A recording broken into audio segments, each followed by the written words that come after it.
So if a speed freak hedgehog and a two-tailed fox weren't enough for you in the first two Sonic games, yeah, you might as well throw an Echidna into the mix. I'm still waiting for Wonky the Platypus to make an appearance in one of the new Sonic games, but oh well, maybe someday. So this is Sonic the Hedgehog 3, which is actually the fourth in the Sonic series, being released in 1994 after the release of Sonic CD.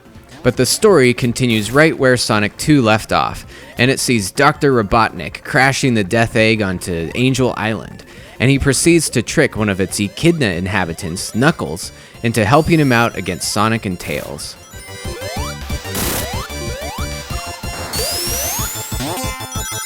So one really cool improvement they made on this one is the option to choose between your two heroes, and the two-player cooperative play is still available as well.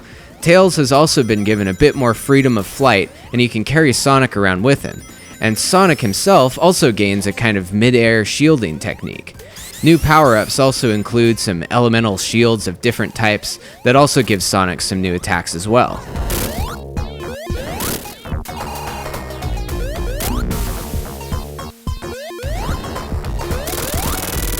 On top of these additions to your character's abilities and controls, the level design has been further developed as well to allow for even more pathways to progress through the stage depending on your character's abilities, and also a great flow between the two acts in each zone, as the screen doesn't fade to black or anything after taking out the mini-boss. You get this feeling of a much bigger scope as you explore the 6 diverse zones like Hydro City or Carnival Night, which all have their own unique looks and gameplay quirks. Throw in some new bonus games, and you've got plenty to do to keep your momentum going for quite some time.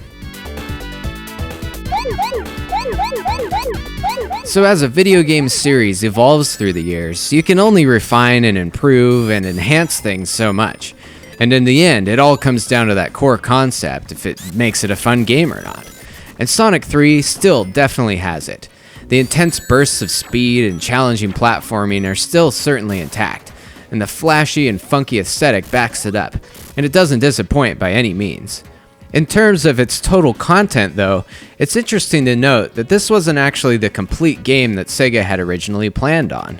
Time constraints and production costs led to the development of Sonic and Knuckles, a kind of old school expansion pack that actually let you plug your Sonic 2 or 3 cartridge into it to unlock additional content, along with the new standalone game.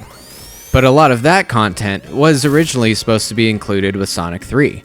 So thanks to some hindsight, now we can have something to complain about, as that would have been pretty mind-blowing if all of that would have been included in that single installment of the series, instead of taking that infamous Sega tactic of getting you to buy some weird add-on thing to turn your Genesis into some modular mutant monster.